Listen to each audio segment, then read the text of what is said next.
कुछ समय पहले भोजपुरी के पावर स्टार पवन सिंह के एगो गाना आयल रहे, तुमसा कोई प्यारा कोई मासूम नहीं है, जो कि बहुत ही बड़ा सुपर डुपर हिट, बहुत ही ब्लॉकबस्टर ये गाना मिल रहा है। और बॉलीवुड गाना के भोजपुरी वर्जन रहे पवन सिंह की आवाज़ में, बहुत ही ब्लॉकबस्टर है। जे भी सुनले हुई पता हुई कि कितना बड़ा हिट गाना रहे।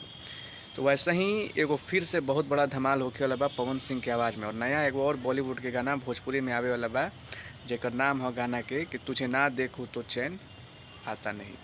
पावर स्टार पवन सिंह की आवाज़ में बॉलीवुड का ये बहुत ही सुपर हिट गाना भोजपुरी वर्जन में आने वाला है।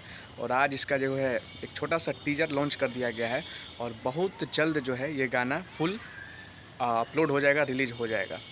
और उम्मीद है कि ये गाना भी पिछले तुमसा कोई प्यारा की तरह ही सुपर डुपर हिट होगा और खूबसूरत भी होगा, क्योंकि पिछला भी गाना खूबसूरत था तभी इतना बड़ा हिट हुआ था। तो उम्मीद है कि ये गाना भी बहुत ही खूबसूरत होगा और बहुत बड़ा हिट साबित होगा।